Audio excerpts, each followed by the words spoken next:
Good morning student dear first year language across the curriculum and reflecting text.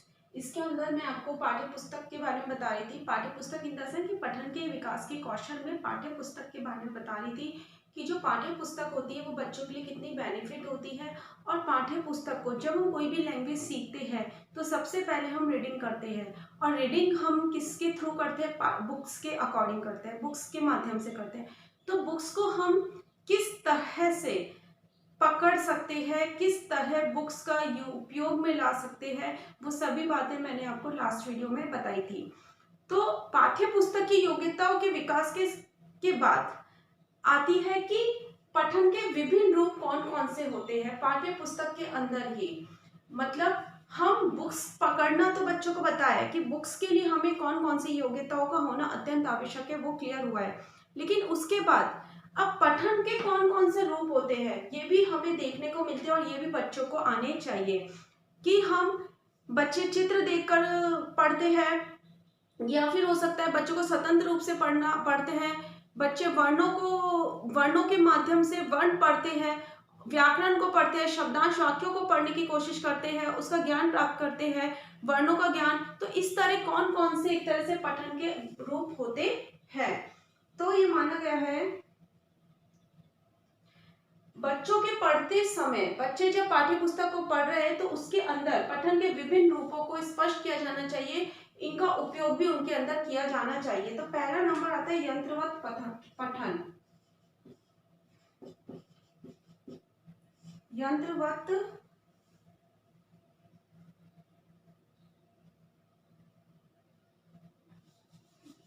पहले heading डालो। बच्चों में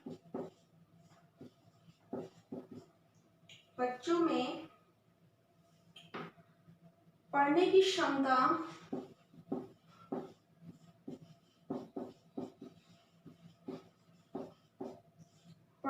क्षमता का विकास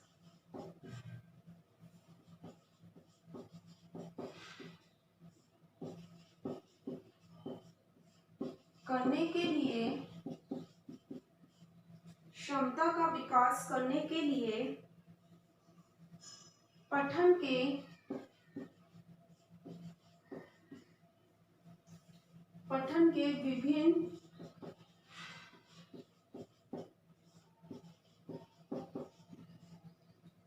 विभिन्न रूपों का उपयोग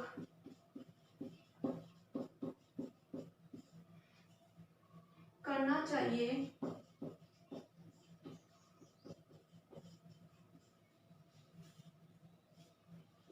जिन्हें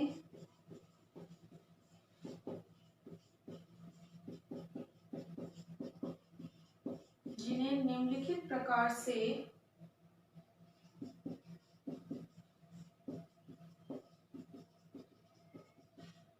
स्पष्ट किया जाता है। नंबर 1, यंत्रवत पठन। यंत्रवत पठन क्या होता है? इससे तात्पर्य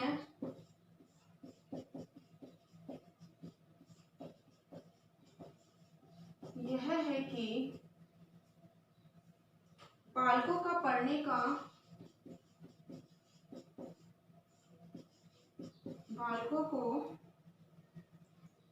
का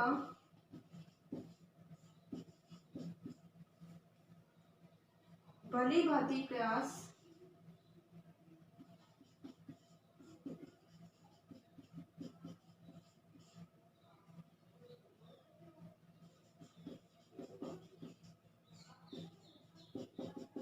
और अभ्यास हो जाने पर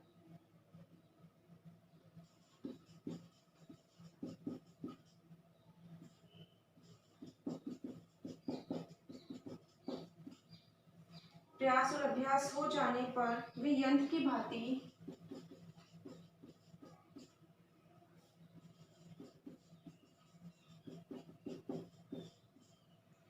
की भांति पढ़ते रहते हैं।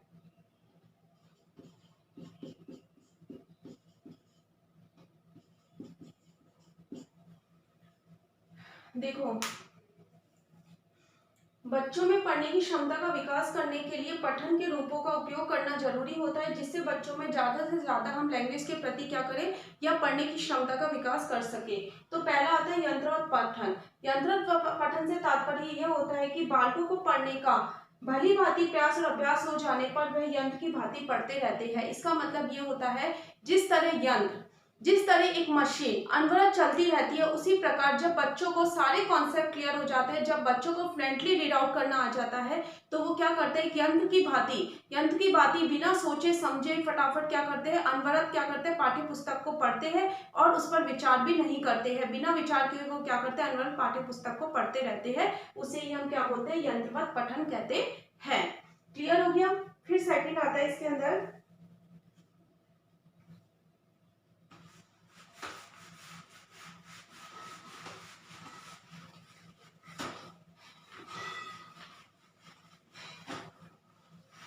सेकंड आता है स्वतंत्र पठन।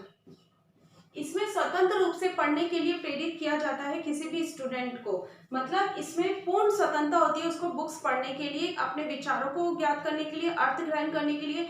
उसे जैसा भी नॉलेज होता है उसको ये बोला जाता है कि आप सिर्फ उसको पढ़ो। जैसे अपन इंग्लिश सीखते हैं, इंग्लिश सीखने के लिए अपन किसी को प्रेशराइज करते हैं कि आप टाइम्स ऑफ इंडिया न्यूज़पेपर्स पढ़िए, बुक्स पढ़िए, नॉवेल्स पढ़िए।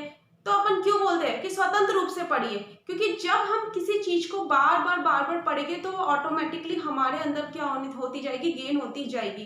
तो इसमें भी यही माना जाता है कि किसी भी लैंग्वेज को सीखने के लिए उसे स्वतंत्रता प्रदान की जाती है। किसी भी विषय वस्तु या किसी भी बुक को पढ़ने के लिए पूर्ण रूप से क्या किया जाता है, स्वतंत्रता दी जाती है। तो इसके अंतर्गत क्या किया जाता है, एक तरह से इसके अंतर्गत बालकों को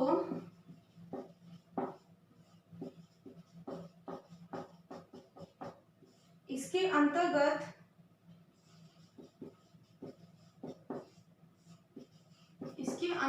बालकों को विभिन्न अनुच्छेद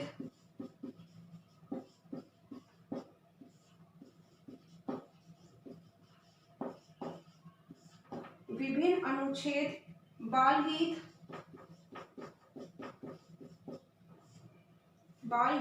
तथा लघु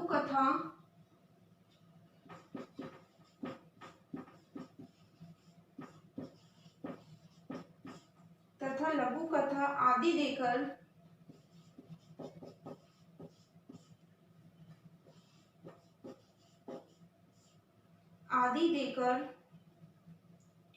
इनको पढ़ने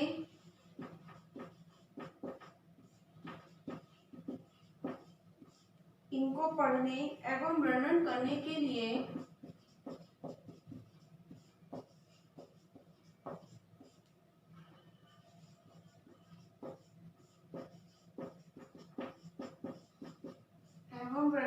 के लिए स्वतंत्र कर दिया जाता है।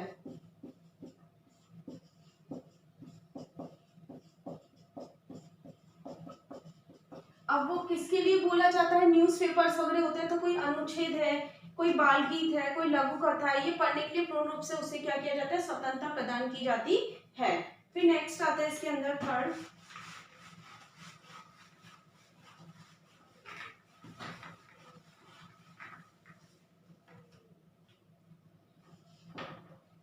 इसके अंदर आता है अर्थपरक पठन।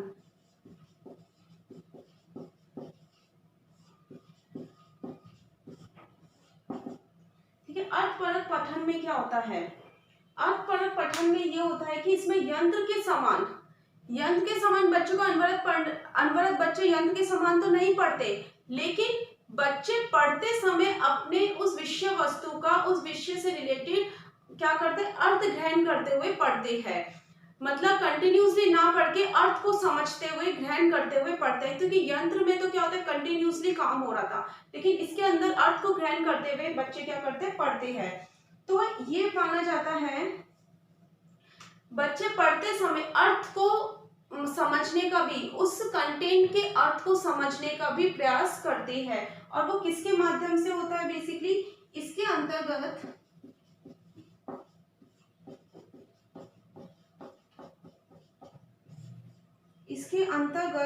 विभिन्न प्रकार के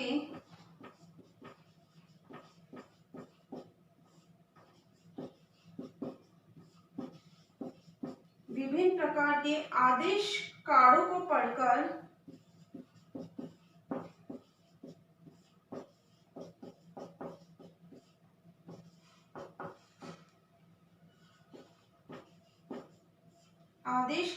पढ़कर उनके अनुकूल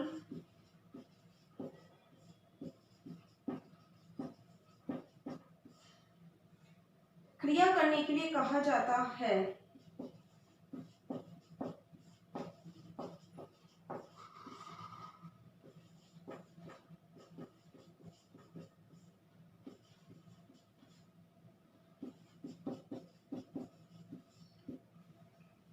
इसका मतलब इसके अंतर्गत विभिन्न प्रकार के आदेश कार्डों को पढ़कर उनके अनुकूल क्रिया करने को कहा जाता है। जैसे क्यों किया जाता है उससे ज्ञात किया जाता है, अर्थात उसके अनुकूल विद्यार्थी कार्य कर रहा है या नहीं कर रहा, वो क्रिया कर पा रहा है या नहीं कर पा रहा। जैसे शब्द भेद है तो शब्द भेद का हमने उसे एक आदेश प्रदान किया है कि इसके अंदर शब्दों में भेद बताइए, तो वो उस भेदों को बता पा रहा है या नहीं बता पा रहा है, उसके अकॉर्डिंग ही क्या किया जाता है, इसके अंदर वो अनुकूली क्या किया जाता है, पठन की क्षमता उनमें विकसित की जाती है। विभिन्न प्रकार के वातावरणों से रिलेटेड कार्डों को रखकर उससे रिलेटेड एटमॉस्फेयरों के बारे में भी पूछा जाता है कि विपरीत परिस्थितियों में ये कार्य किया जा रहा है या नहीं किया जा रहा। इसी के साथ साथ वाक्यांश, शब्द निर्माण आदि के बारे में भी हम उन्हें आदेश प्रदान करते हैं। एक तरह से इसके अंदर अर्थ को समझने का बच्चा क्या करता है, प्रयास करता है। इसके आगे और मैं नेक्स्ट वीडियो में बताऊंगी। आपका होमवर्क क्या है,